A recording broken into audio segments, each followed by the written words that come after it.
y en esta ocasión tenemos la oportunidad de entrevistar a un gurú de lo que es la sexualidad masculina y vamos a hablar acerca de muchos conflictos y problemas que podemos llegar a tener los hombres y en palabras textuales del experto vamos a hablar acerca de lo que es el pináculo en el desarrollo personal de un hombre. Así que os lo presento, está por aquí, se llama Pablo. Pablo, bienvenidísimo. Encantado, Mario, encantado de haberme convertido en un... Así que nada, sin más dilación, antes que nada, acuérdate de suscribirte al podcast y puedes seguir a Pablo en sus redes sociales como Pablo Famit y quédate hasta el final de la entrevista porque tenemos para ti un regalito. Bueno, Pablo, pues cuéntanos un poco tu historia, desde que naciste, cómo entraste en contacto con el mundo del desarrollo personal, el emprendimiento.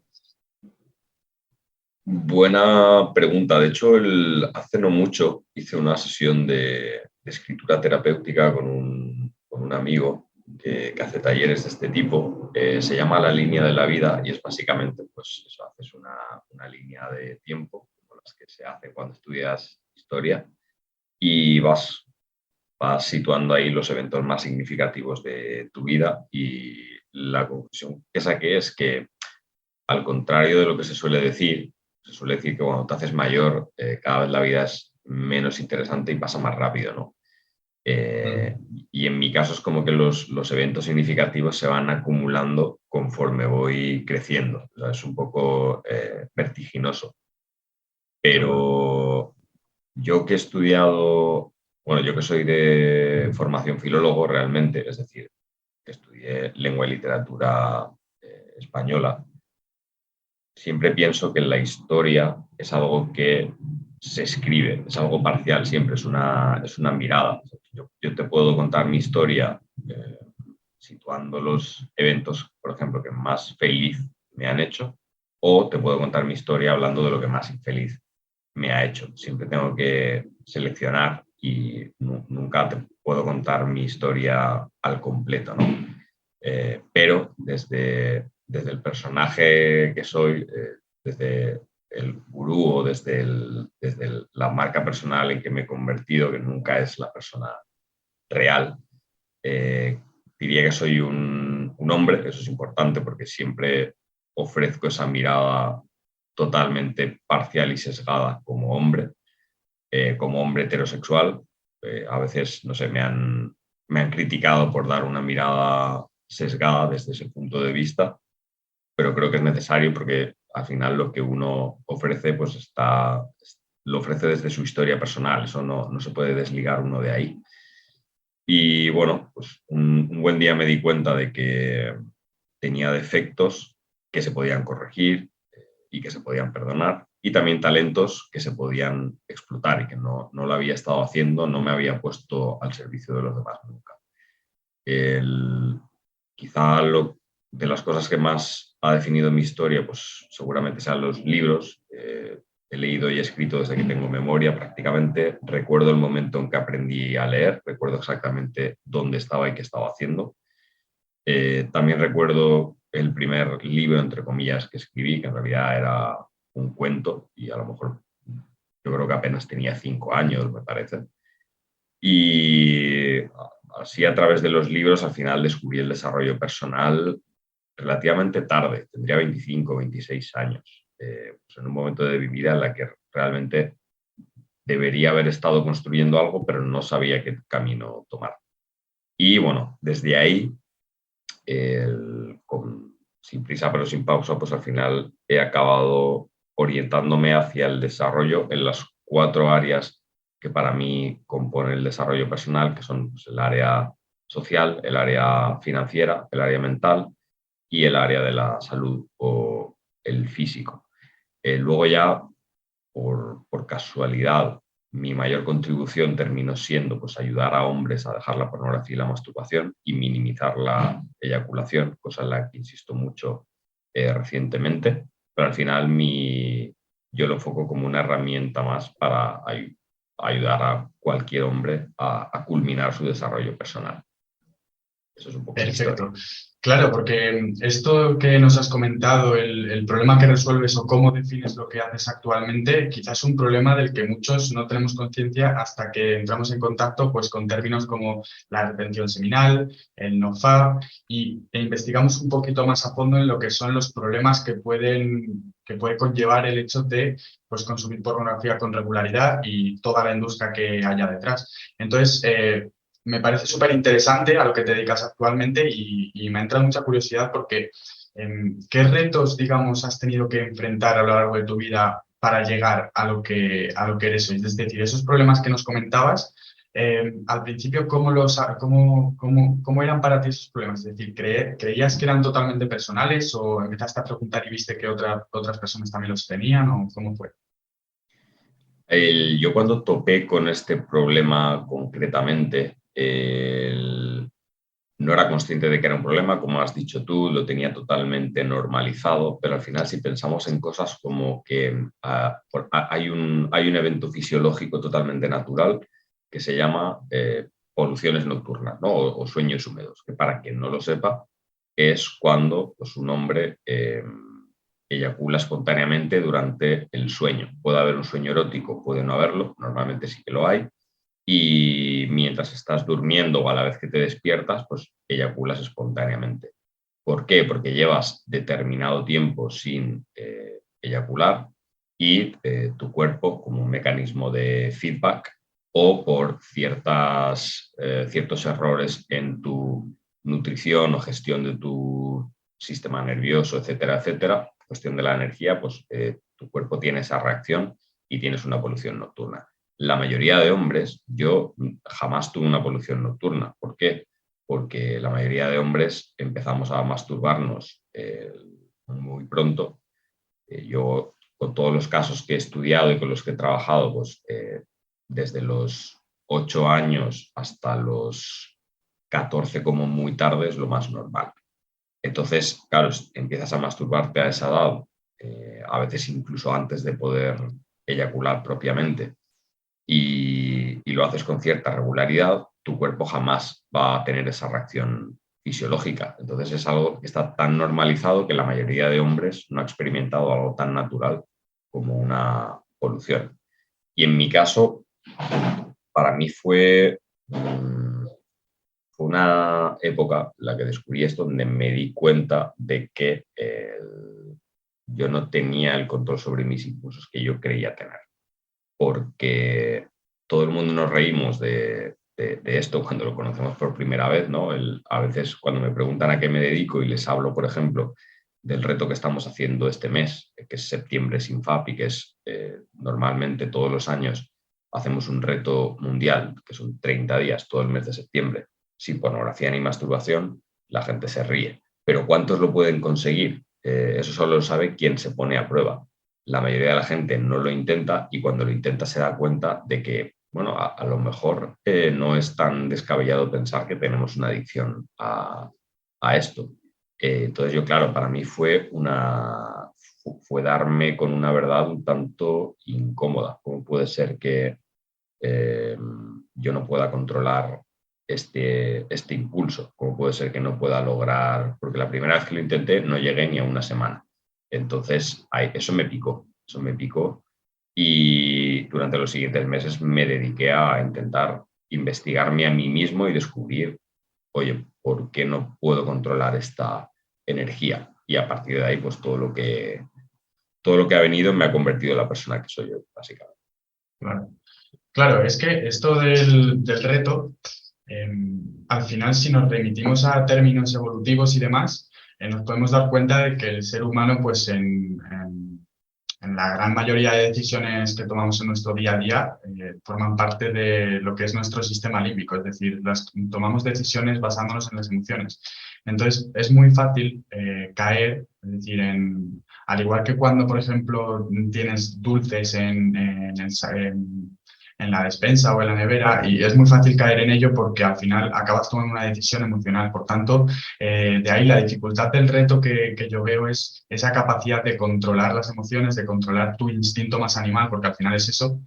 Pues eso, desde la razón, pues digamos que percibir todos los beneficios que puede llegar a tener esta práctica del NoFap, sobre todo por lo que comentabas, de que si empezamos a partir de los 10 años, 8, y lo normalizamos, pues evidentemente no experimentamos lo que son los beneficios de no llevar a cabo esa práctica, ¿no? Entonces, bueno, una persona, por ejemplo, Pablo, que te diga, oye, pero ¿qué me está contando este tío? ¿Y yo por qué debería dejar de hacerlo? ¿O cuáles son los problemas que no estoy viendo y por los cuales tú me podrías ayudar? Vale, pues algo que muy poca gente sabe, ni siquiera los profesionales de la salud lo saben, es que cuando un hombre eyacula se producen una serie de adaptaciones hormonales y neuroquímicas que pueden llegar a durar hasta 2 meses.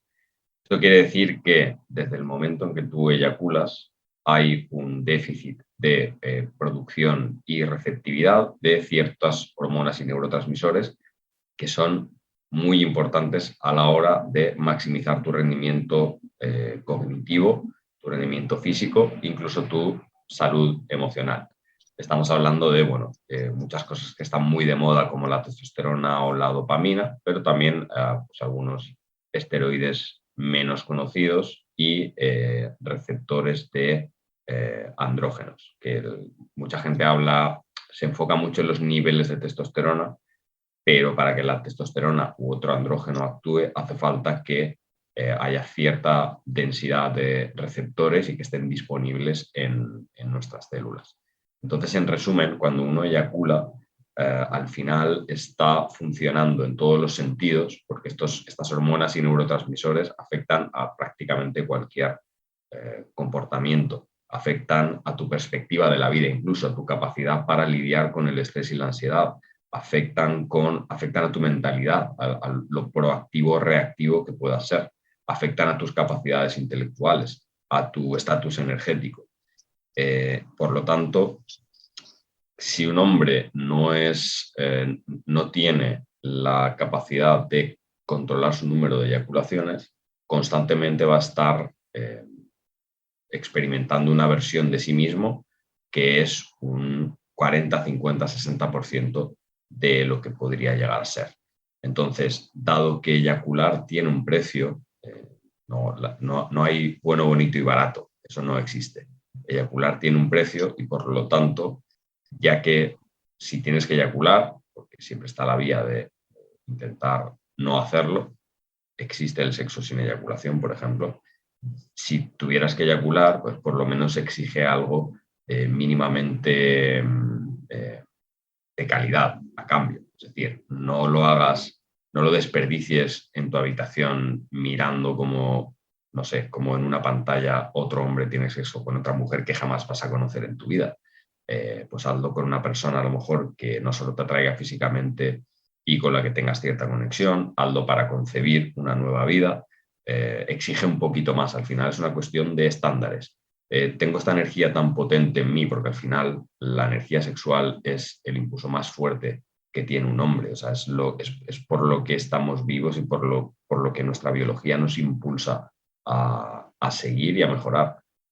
¿Por qué desperdiciar eso en algo tan absurdo como masturbarte solo en tu habitación? Pues la idea es, exige un poco más y la biología te va a recompensar si tú evitas eyacular, porque al final, si tú no le das a tu cuerpo la señal de que estás saciado sexualmente, tu biología, ese sistema límbico del que has hablado y otras estructuras que podríamos decir que son más primitivas, te va a decir, tú todavía no has cumplido tu papel como ser vivo, o sea, te voy a dar más energía. ¿Qué más necesitas? ¿Qué recursos necesitas? ¿Cuánta energía necesitas? ¿Cuánto enfoque mental? ¿Cuánta valentía necesitas? Te voy a dar todo eso para que tú consigas reproducirte. Entonces es una especie es una trampa biológica que nos hacemos, una especie de, yo lo llamo biohacking sexual, pues eso es básicamente lo que intentamos enseñar. Es muy curioso porque todos estos desórdenes a nivel neuroquímico que se producen por la masturbación y demás, yo personalmente lo que he experimentado, que probablemente es lo que te digan la mayoría de alumnos y demás, es que yo me siento mucho más inseguro. Es decir, cuando yo, por ejemplo, salgo de fiesta, me noto mucho menos sociable. noto como que se me entrecorta la voz, como que tengo tics, como que mucho más inseguro que cuando, por ejemplo, pues estoy una semana, dos sin hacerlo. Porque vi además un estudio que es de China, me parece, que hablaba de que teníamos picos de testosterona, ¿no? A cada 8 días me parece que eran, pero picos que evidentemente no, en los que no llegas a notar todos los beneficios a largo plazo del NoFap y demás. ¿Por qué se produce esta falta de seguridad, esta falta de confianza que nos impide socializar y demás? Puede ser por varios motivos. De hecho, bueno, en la literatura científica, cuando uno se interesa mínimamente por investigar esto de manera seria, como he intentado hacer en el libro que estoy por publicar, hay dos motivos principales por los que tantos hombres han tenido la misma experiencia que tú. Cuando uno, por ejemplo, está socializando después de, no sé, de masturbarse frecuentemente durante meses o semanas, en comparación con, digamos, 30 días de retención seminal, las diferencias son notables. O sea, son tan notables que seguramente alguien te llame la atención sobre ello, ¿no? Los sospechosos seguramente sean, como he dicho antes, la testosterona y la dopamina. De hecho, para aportar un poco de respaldo científico y que la gente no piense que esto es bueno, como se hace en YouTube, ¿no? Que se habla de que hay un estudio científico y luego nadie sabe lo que dice ni dónde está ese estudio. Hay un informe con un experimento que se hizo dando un antagonista de la dopamina a un sujeto. Se le tuvo retenido en una habitación durante, creo que fueron 48 horas. Se le dio un antagonista de la dopamina, es decir, que esa persona estuvo durante, bueno, un periodo largo de tiempo con niveles de dopamina muy, muy bajos. Y cuando tú lees ese informe y ves los síntomas que experimenta esa persona, te das cuenta de que muchos de ellos son exactamente, coinciden con lo que has dicho tú, por ejemplo. Y coinciden con la experiencia de muchos hombres cuando intentan dejar la pornografía y la masturbación por primera vez.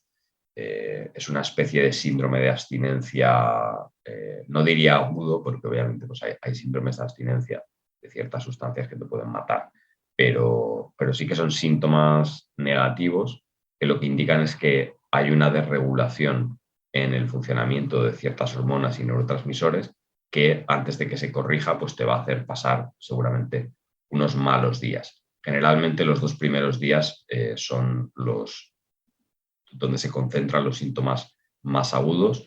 Efectivamente, en el 7.º día de media hay un pico de testosterona bastante importante. La testosterona y la dopamina suelen interactuar de manera positiva, con lo cual es muy probable que el 7.º día te sientas bastante bien.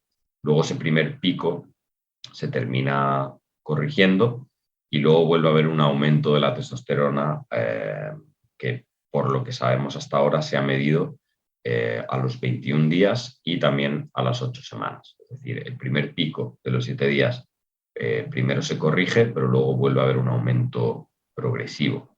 Y a la vez hay una serie de, bueno, las neuronas que principalmente se encargan de producir dopamina en tu cerebro, dejan de producirla tras la saciedad sexual.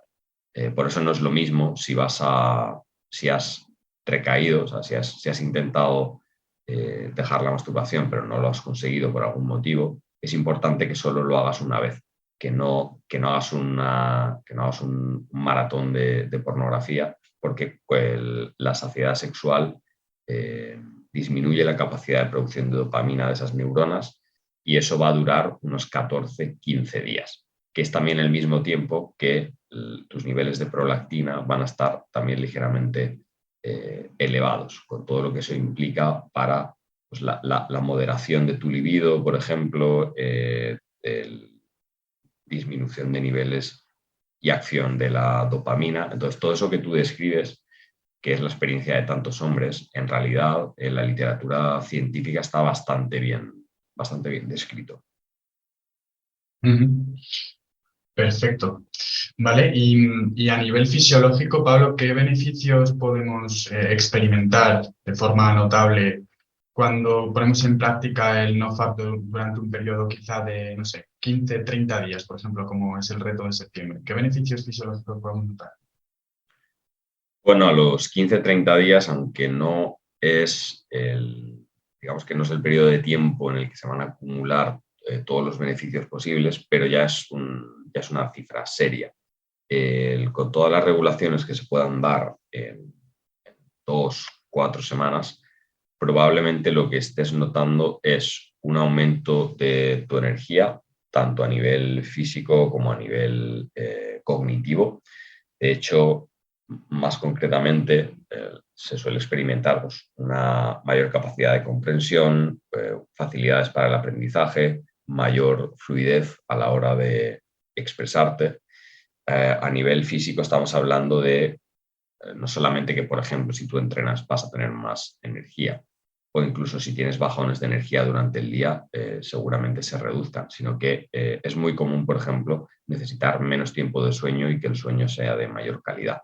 Vas a tener un estado emocional mucho más positivo. Hay emociones bueno, negativas que muchos hombres experimentan a lo largo del día y que realmente son sencillamente resaca, son resaca de la eyaculación. Cuando ese estado fisiológico se corrige, pues hay emociones como, no sé, la irritabilidad, la tristeza, que disminuyen mucho o que desaparecen. O sea, a la gente le sorprendería cómo cambia el estado de ánimo cuando uno practica la retención seminal.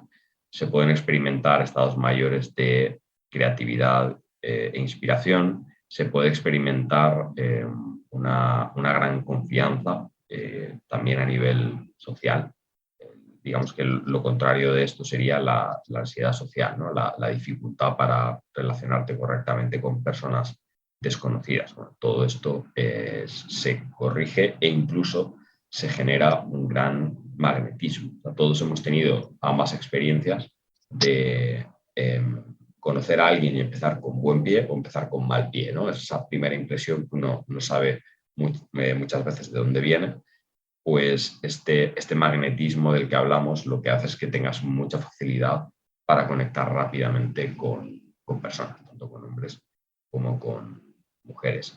Hay otros beneficios, la lista es muy larga porque bueno, cada hombre es un mundo y también es como no tenemos cada uno un laboratorio en nuestra casa para medirnos constantemente, muchas veces no se sabe de dónde vienen esos beneficios, ¿no? Incluso la gente no es consciente de que los tiene. Hay gente que ha notado mejoras en la salud a nivel, pues, por ejemplo, de la piel, de no sé, las ojeras, el pelo, ese tipo de beneficios, incluso que te cambie ligeramente la voz por el estatus hormonal, pero principalmente se trata de eso, de estado de ánimo, energía, función cognitiva y confianza social. Claro, eso sí que lo había experimentado, el tema de la voz, y de hecho es lo que es la siguiente pregunta que te iba a hacer. Y otra cosa, otro de los beneficios de la testosterona que yo he escuchado por ahí, que no sé si será verdad, por eso te pregunto, es que hace que el dolor se sienta como algo más positivo, es decir, que no duela tanto. No sé si me explico. ¿Es eso Sí, verdad? al final, sí, eso tiene que ver un poco con, a ver, la testosterona es una especie de ansiolítico, es decir, cuando uno tiene niveles óptimos de testosterona, los obstáculos o los problemas que puedan surgir se enfocan de manera bastante proactiva. Es decir, la reacción de estrés que una persona puede tener, todos conocemos a la típica persona que se ahoga en un vaso de agua, ¿no? Enseguida cuando surge un problema, un obstáculo, se agobia y es como que no sabe funcionar mientras ese estrés está recorriéndole. Y eso es básicamente porque las hormonas del estrés aumentan demasiado su nivel. Entonces, ante el mismo estímulo, una persona que hormonalmente esté optimizada va a reaccionar de forma mucho más calmada, que al final es uno de los atributos clásicamente masculinos, es ser capaz de, no sé, ser como se dice, la roca en medio de la tormenta, ¿no? O sea, por muy mal que estén las cosas a tu alrededor, pongamos el ejemplo de un bombero, ¿no? Un bombero que, a pesar de que su vida corra peligro y que todo se esté derrumbando a su alrededor, tiene una misión clara, sabe cómo hacerlo y es capaz de ejecutarla sin apenas fallos y con una enorme precisión en un entorno que es sumamente, pues, inestable y peligroso. Por eso, las hormonas, cuando están en niveles óptimos, tienen ese, digamos que tienen ese efecto sobre cómo experimentamos el estrés. Genial. Y ligando un poco con lo que has hablado al principio, es que a mí me entra mucha curiosidad porque la verdad es que hasta que yo no lo descubrí por mi propia cuenta, no había escuchado hablar prácticamente nada de esto. Entonces, la pregunta básica es, ¿por qué nadie habla de esto ahora? Es una muy buena pregunta. Yo creo que son varios motivos que se entrelazan. Por ejemplo, digamos que hay una corriente ideológica que estamos atravesando prácticamente todo el mundo, pero voy a decir Occidente, eh, y particularmente en España es más fuerte todavía porque, bueno, no hace tanto salimos de un régimen político donde se ponderaba mucho, pues, las ideas de la Iglesia Católica, cierto conservadurismo, etcétera, etcétera. Como en todo, hay un efecto rebote y desde los años 60 en todo el mundo se ha identificado mucho, pues, el progresismo o cierto liberalismo con todo lo poco preciso que es este término, pero vamos a utilizarlo. Se ha identificado mucho con la liberación sexual y bueno, hay conexiones muy interesantes entre la idea de promover y, de algún modo, desacralizar la sexualidad y lo que podríamos decir la izquierda política, con todo lo impreciso que es también este término, porque estamos en una época donde esto quizá ya no tenga sentido. Hablo de, no sé, personas como Wilhelm Reich, ¿no? Un discípulo de Freud, en el cual, bueno, en su obra se ve claramente esta conexión entre la izquierda, bueno, él tiene textos hablando sobre Lenin, sobre Stalin, etcétera, etcétera, y también esa liberación sexual que luego, pues, se manifestó en la cultura de los años 60 muy claramente, aquí un poquito más tarde, pero bueno. Entonces ese es un motivo político donde la gente dice, bueno, ¿qué pasa? Que la Iglesia Católica decía que masturbarse era malo. Pues bueno, vamos a decir todo lo contrario, ¿no? Vamos a decir, cualquier persona que cuestione el uso irrestricto de la masturbación es un ultraderechista, ¿no? Como se ha dicho recientemente en un artículo del País, donde básicamente se dice, bueno, estos que hacen nofap es la ultraderecha. Eso es uno de los motivos, son motivos políticos, son ideologías que tienen su impulso, tienen su momento y la gente de manera un tanto irreflexiva, pues, utiliza las ideologías para filtrar la realidad y ahorrarse pensar y experimentar por sí misma. Pero también el ser humano, por lo general, lo que más valora es la tranquilidad psicológica. Entonces, si a alguien le venden, de nuevo, lo que he dicho antes, ¿no? Que algo es bueno, bonito y barato, pues va a tender a creerlo, incluso aunque haya pruebas irrefutables de que es mentira.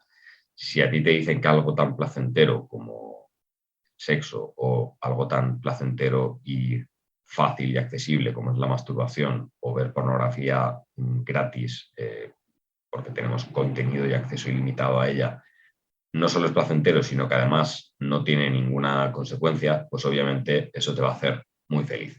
Admitir que algo que nos gusta mucho en realidad no es tan bueno como pensábamos es incómodo. Solo una persona inteligente y mínimamente crítica podrá aceptar esta realidad. La gran mayoría de personas no. Por eso es tan difícil que alguien vaya al gimnasio un año entero con cierta constancia o que la gente cambie sus hábitos de dietéticos, ¿no? Por ejemplo. Pues ese para mí es el segundo motivo también. Qué bueno. Vale, y acerca de los estándares que la medicina o el sistema público de salud se puede marcar acerca de, pues bueno, nuestras condiciones fisiológicas, ¿Qué opinas acerca de esos estándares? Te lo digo porque, hablando de la testosterona, que antes lo comentábamos, pues digamos que los estándares que se marca la medicina no dejan de ser pues unos básicos como para que tu salud no esté ni bien ni mal. Es decir, que no tengas problemas graves, pero realmente pues no, el foco no está en generar salud como podría ser el caso de esto del NoFap, ¿no? Entonces, ligando un poco, ¿crees que hay alguna relación entre las razones políticas que comentabas antes y el funcionamiento del sistema público de salud en cuanto a los estándares de salud? Sí, sí, de hecho es muy interesante lo que planteas. Creo que todos nos acordamos cuando al principio de la pandemia dijeron que las mascarillas no servían para nada, y luego se descubrió que habían dicho eso porque no había suficientes y no querían generar eso, el caos y la escasez, ¿no? Si es que de verdad es lo que iba a pasar.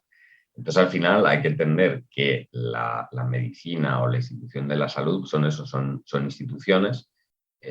Hay gente con muy buenas intenciones y cerebros que son una contribución para la humanidad, pero también hay gente que tiene sus intereses políticos y es una institución que se tiene que manejar con la realidad como todos tenemos que hacerlo y a veces simplemente adaptarte y ser pragmático. Es que es muy interesante lo que has planteado porque, por ejemplo, a nivel nutricional, pues, está lo que se llama la cantidad diaria recomendada de ciertos micronutrientes, ¿no? Por ejemplo, si no me equivoco, la vitamina C son 50 miligramos.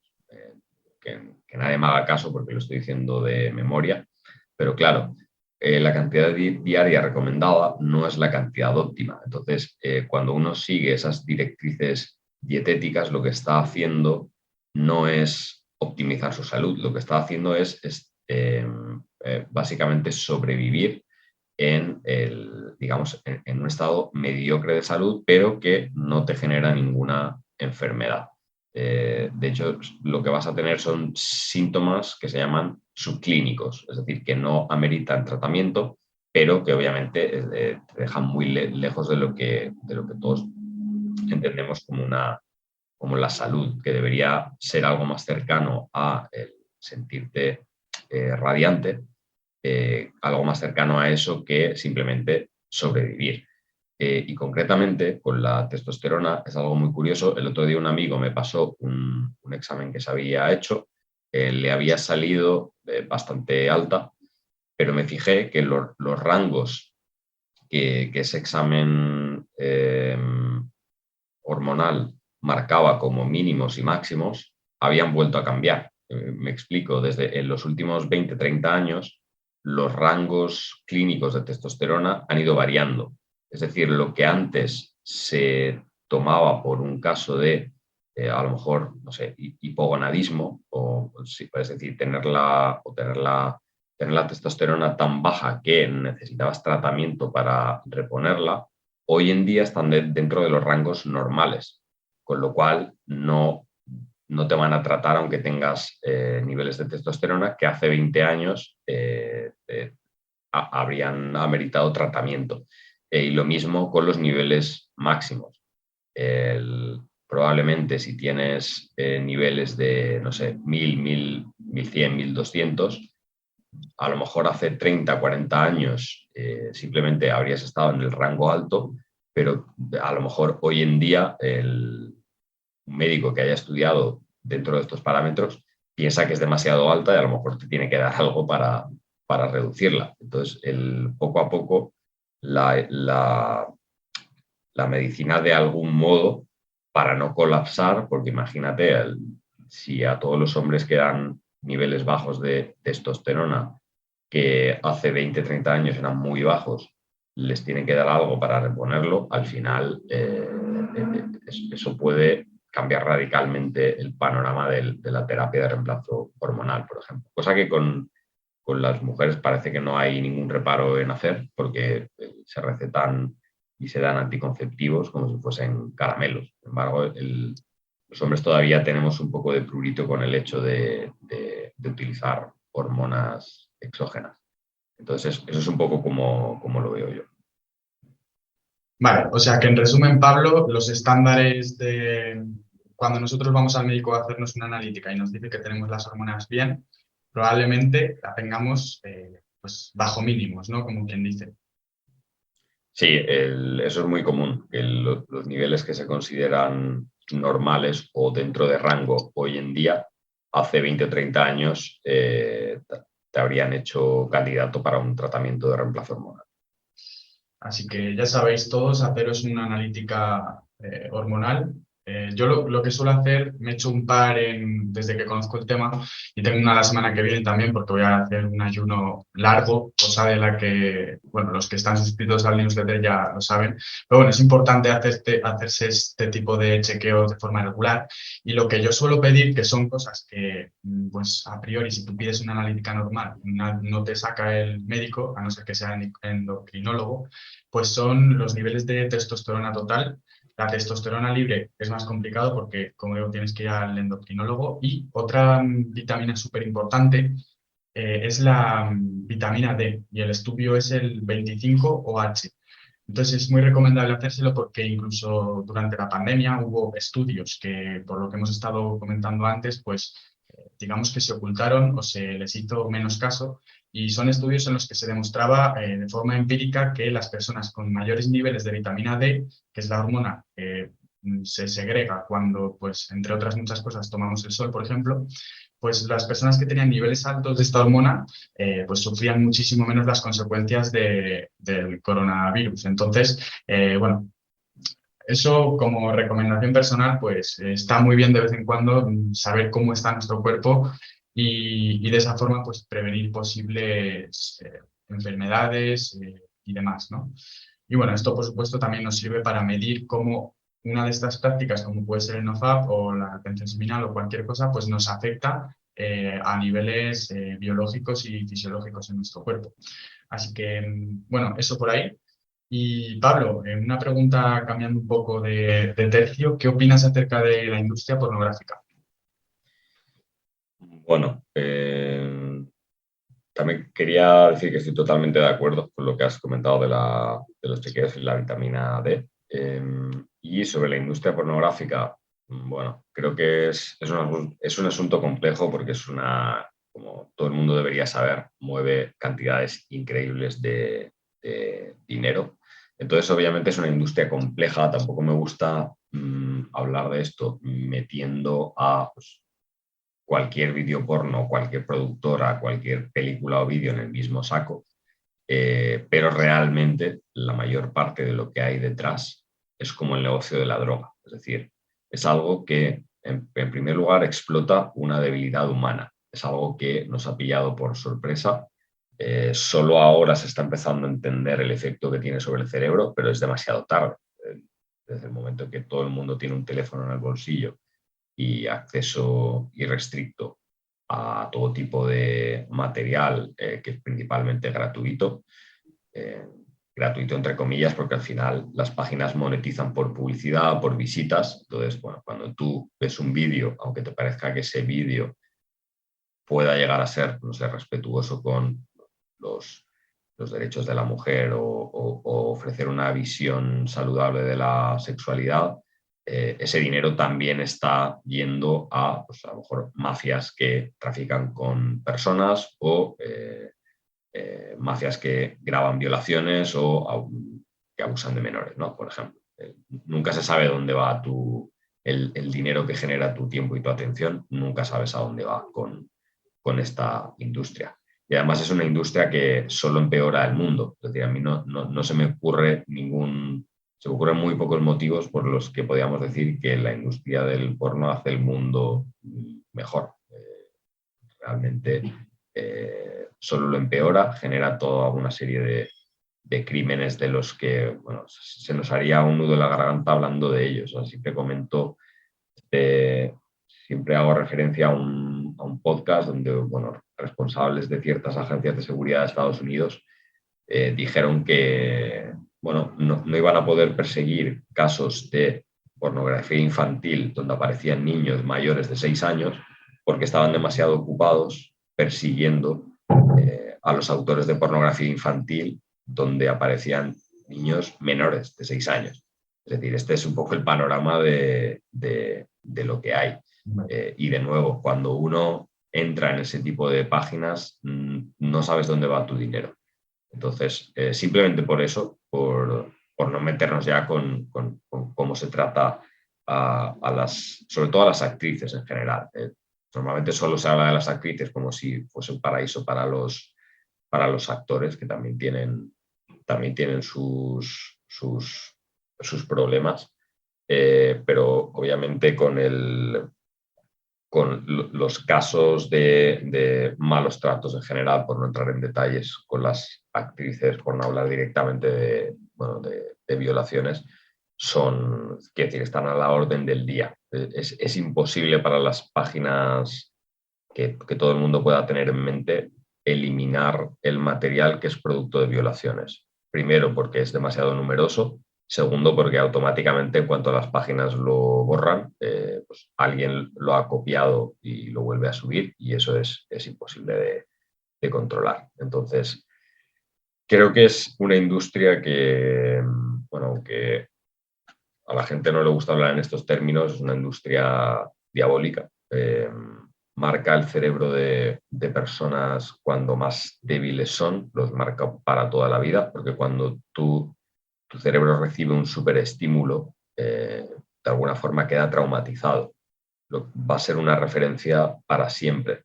Entonces, cuando una persona, que estamos hablando de que los niños hoy en día ya pueden estar expuestos a pornografía con 8 años, cuando un cerebro de 8 años se expone a ese tipo de material, va a marcar su sexualidad para siempre. Con lo cual es un problema que es tan grande que decidimos ignorarlo directamente, porque la solución sería tan radical e inabarcable que lo mejor es hacerse el muerto y esperar que pase lo mejor, porque la verdad es que es un asunto grave. Totalmente. Claro, al final estamos hablando de que es una respuesta a una de las necesidades biológicas más primarias, que es la de reproducción, ¿no? Y esto, combinado con, claro, hoy estamos inmersos, cuando digo hoy me refiero a, pues a partir de los 2000, ¿no? Cuando todo lo que es la tecnología, redes sociales y tal se ha desarrollado, estamos inmersos en una nube de información y esto hace pues que tengamos acceso a gratificación instantánea y a chutes de dopamina. Por ejemplo, mucha gente no lo sabe, pero los likes en Instagram generan ese tipo de chutes de dopamina, la comida rápida también lo hace. Al igual ocurre con la masturbación y con la eyaculación más concretamente. Y, y bueno, Pablo, si nos puedes dar unas pinceladas, ¿qué efectos en el cerebro crees que puede tener esto de la pornografía en el largo plazo? Bueno, lo primero que resaltaría es, insistiría un poco en este concepto de superestímulo. Son estímulos que producen aumento en los niveles de ciertos neurotransmisores por encima de lo que se considera un cierto umbral, ¿no? Cierto umbral equilibrado. Cuando hay niveles por encima o por debajo de esos umbrales, al final el cerebro responde adaptándose. El famoso fenómeno de la tolerancia que se da con las drogas, donde necesitas una dosis mayor para obtener el mismo efecto, pues se basa en este fenómeno de adaptación. Bueno, este mismo fenómeno se produce con la exposición a pornografía porque es, como has dicho, uno de los mayores estimulantes de la dopamina. Hay un debate que para mí ya está superado. O sea, si uno analiza los últimos estudios, estoy hablando pues, de 2019 hasta ahora, realmente ya está bastante claro que una adicción no es solamente algo que tenga un anclaje químico para considerarla como tal. Es decir, no hace falta que una adicción esté asociada con una sustancia concreta. Por ejemplo, la ludopatía es una adicción de comportamiento, ¿no? Por ejemplo, pero está establecido que las estructuras del cerebro y los mecanismos en los que se basa este tipo de estas adicciones son los mismos tanto para adicciones químicas como para adicciones del comportamiento. ¿Qué efectos puede tener esto sobre el cerebro? Por ejemplo, puede reducir tu capacidad de acceder a las altas funciones ejecutivas del cerebro, que al final son las que nos hacen humanos, las que nos permiten controlar nuestros impulsos, calcular las consecuencias de nuestros actos, controlar nuestras emociones. Todo eso se ve ampliamente disminuido en función de cuánto incurras en este tipo de comportamientos. De hecho, si uno piensa en no sé, el prototipo, el arquetipo de la persona adicta, pues son personas cuyo estado emocional de base es menor, digamos, depresivo, entre comillas. Sus emociones de media son bastante más negativas que los de una persona mentalmente saludable. Esto se ha observado también con personas que consumen pornografía de manera problemática, es decir, de nuevo, hablamos de los mismos mecanismos y hablamos de personas impulsivas que no son capaces de calcular las consecuencias de sus actos, o incluso aunque las calculen, no son capaces de controlar sus impulsos. Y luego incluso se producen fenómenos de neuroplasticidad que hacen que, por ejemplo, no puedas excitarte sexualmente en situaciones naturales, porque tu cerebro ha cambiado de forma tan radical que asocia el fenómeno de la sexualidad con los píxeles que ves en la pantalla, con ese tipo de formato y de estímulo visual. Con lo cual, cuando estás con una mujer de verdad, tu cerebro ni siquiera reconoce que eso es con lo que te deberías excitar. Y por eso hay un aumento que algunos no saben explicar, pero los que conocemos este mundo sabemos a qué se debe, del problema de la disfunción eréctil en personas tan jóvenes, donde no cabría pensar que eso debería ocurrir. Cada vez es más común que haya disfunción eréctil en personas muy jóvenes. Y bueno, hay asociaciones muy claras entre este fenómeno y el alto y amplio consumo de pornografía online. Wow. Pablo, y tenemos una pregunta de Tony que nos dice que si debemos de construir el sexo como valor cultural. Bueno, yo creo que ya está deconstruido. Yo creo que habría que reconstruirlo y más que como valor cultural, como valor sagrado. O sea, al final, todo Propio lo de la vida, que... biológico. Claro, exacto. Todo lo que implica la supervivencia y la reproducción, que están lo que es esencial para la vida, en las sociedades tradicionales ha sido sagrado.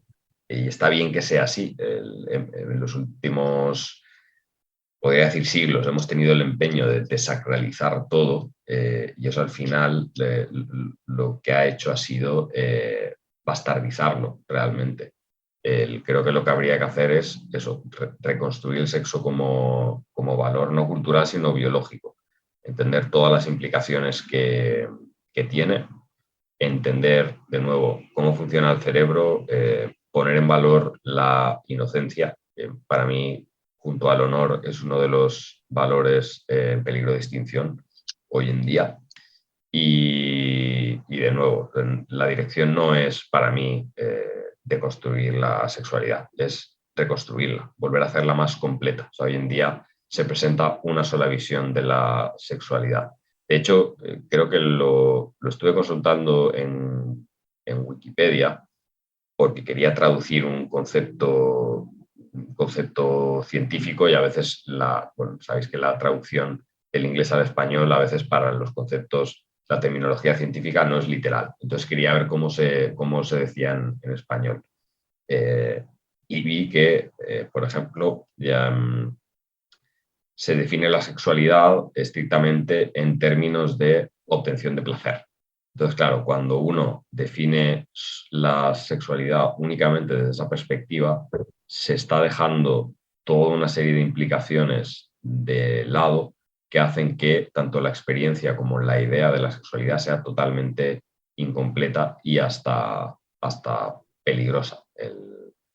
Ya no quiero entrar en detalles, pero simplemente como poniendo en el centro de todo este ideal del placer, hoy en día se están intentando normalizar conductas sexuales que merecen la horca y que parece que no sé, no me extrañaría que dentro de 20, 30 años fueran directamente hasta obligatorias. pero bueno, no quiero entrar ahí. Vale, yo he estado observando un fenómeno que supongo que tú también, y es que parece que en los últimos años hacia donde se está yendo es como hacia una despolarización, se puede llamar quizá del género, en el que no sé a raíz de qué intereses, de qué tipo de intereses, pero como que se está tratando de masculinizar a la mujer y afeminar al hombre, volver al hombre más débil y empoderar a la mujer. Esto, ¿dónde crees que tiene sus raíces y por qué crees que puede estar ocurriendo? A ver, yo creo que yo tengo un vídeo por ahí que si no me lo han tumbado, tengo un vídeo sobre el feminismo, básicamente diciendo que el feminismo es un movimiento liderado por hombres. Me explico. En el momento en el que ciertos hombres con poder, que no digo que sean un grupo organizado como en este capítulo de Los Simpson, donde tienes ahí a todos los malos conspirando en un sótano. No digo eso, digo simplemente que hay gente con poder e influencia.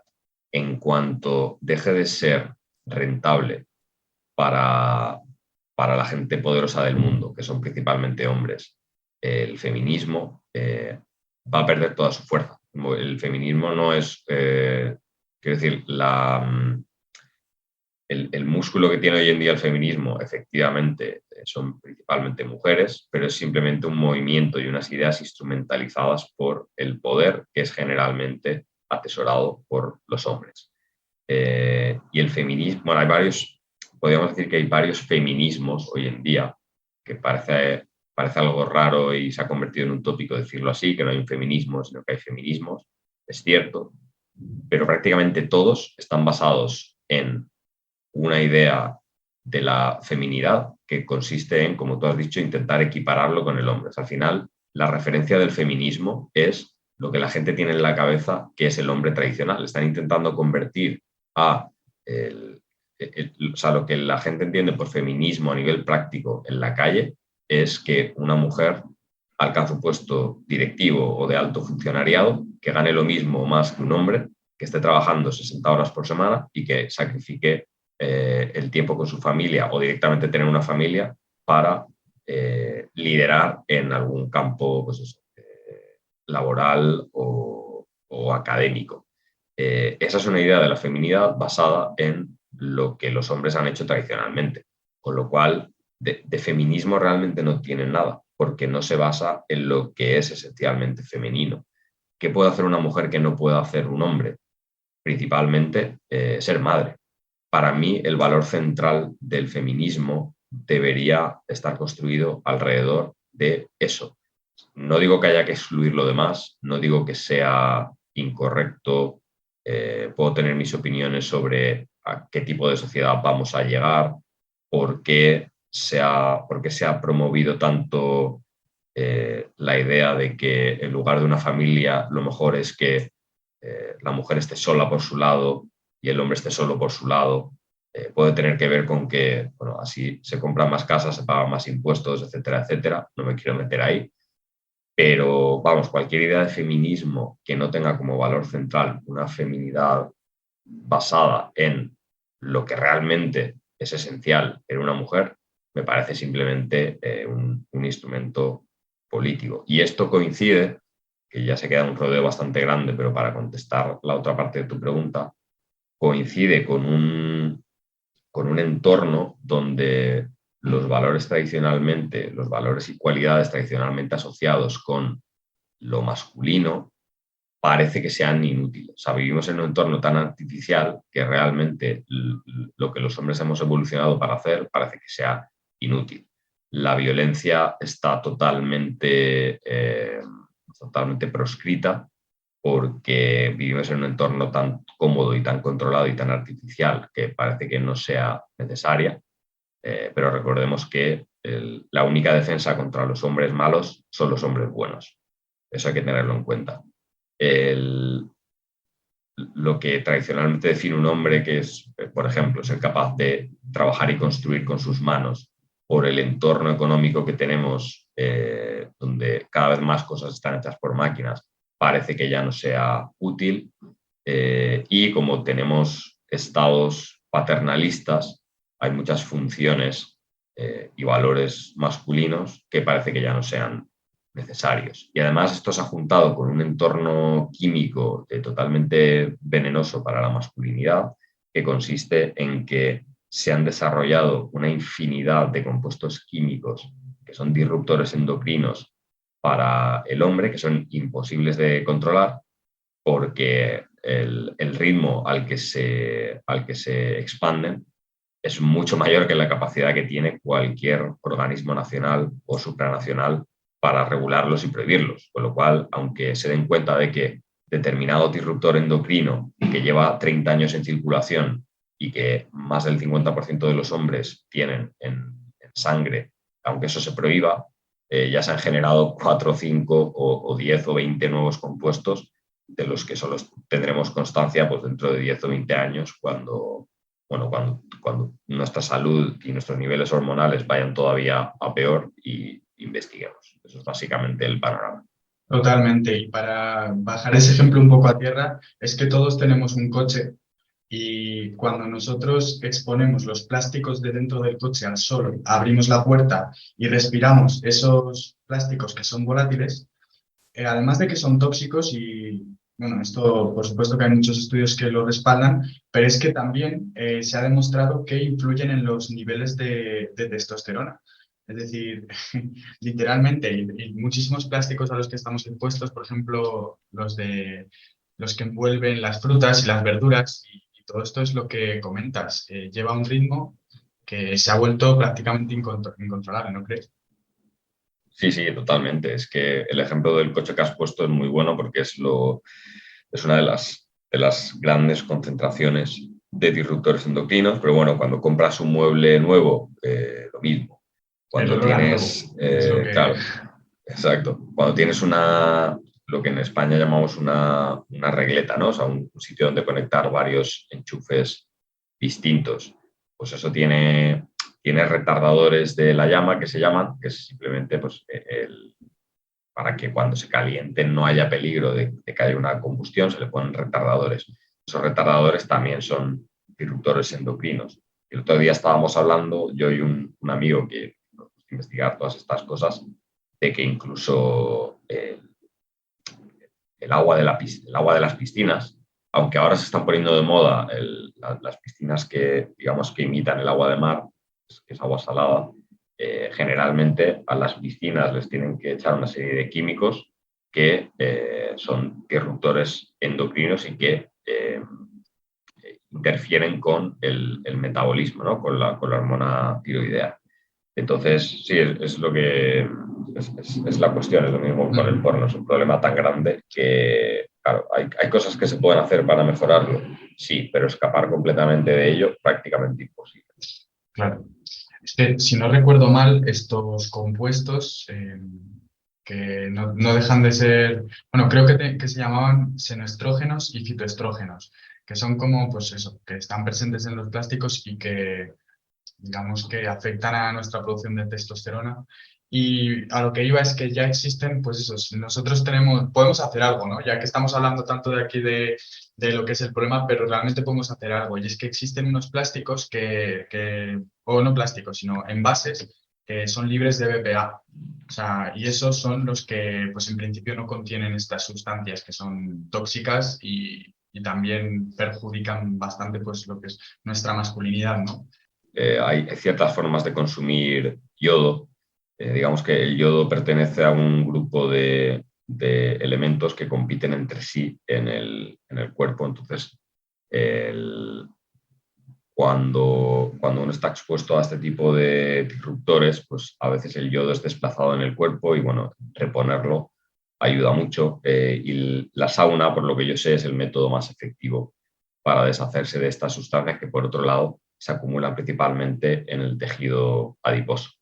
Por lo cual todos tenemos ahí pues, una especie de almacén de disruptores endocrinos y, por lo que yo sé, la manera más efectiva de deshacerse de los que ya has acumulado es la sauna. Qué bueno, genial. Vale, Pablo, y ahora, todo lo que hemos hablado me encanta, ¿no? Entonces yo me pongo en la piel del oyente y te diría, oye, Pablo, yo quiero conocer realmente los beneficios de todo esto que has comentado, el NoFap y demás. ¿Cómo puedo empezar y cómo puedo seguir en contacto contigo?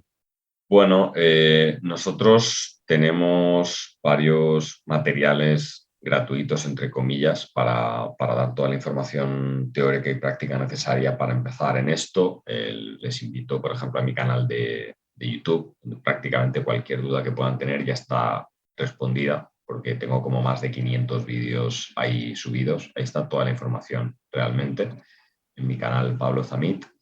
La web, especialmente cuando la remodele, porque sí que hay información útil, hay un blog, etcétera, etcétera, pero la web la voy a optimizar para responder a las dudas esenciales de la gente que quiera empezar a practicar esto. Luego también tenemos varias formaciones, varios cursos dependiendo del objetivo y el nivel de la persona, que eso sí que incluyen ya pues, un acompañamiento serio y un modelo teórico y práctico para avanzar rápidamente y poder llegar a esta biooptimización que estamos buscando. Concretamente, este mes estamos celebrando este reto de 30 días sin pornografía ni masturbación, que se hace todos los años en septiembre. Bueno, en un par de días desde la publicación de este programa o desde la grabación, vamos a estar haciendo un taller online donde básicamente voy a exponer todos los pasos que debe seguir un hombre desde pues, la pura inconsciencia sexual, la inconsciencia acerca de su energía y el poder que tiene su deseo sexual, el paso a paso que tiene que seguir para llegar a estar totalmente optimizado hormonalmente gracias a la práctica de la retención seminal. Son una serie de pasos que progresivamente hay que seguir y esto, bueno, lo daremos en un taller online y cualquier miembro de tu audiencia que esté interesado, incluso aunque no esté registrado con nosotros, puede acceder y digamos que va a ser una buena vista de pájaro para entender todo lo que implica este movimiento. Pues yo mismo, Pablo. Encantado. Así que hemos visto que este tema da para muchísimo más, así que bueno, te esperamos pronto, bueno, pronto, cuando tú quieras, estás invitado al podcast. Y nada, un placer haberte tenido aquí con nosotros, súper interesante todo esto que nos has comentado, se nota que eres un experto y que dominas la materia pues a la perfección, así que lo dicho, Pablo, muchísimas gracias y un placer. Igualmente, un placer. Ha sido genial la conversación contigo y te tomo la palabra para volver a hablar en cuanto tú quieras. Perfecto, Pablo, pues un abrazo muy fuerte. Un abrazo, chao.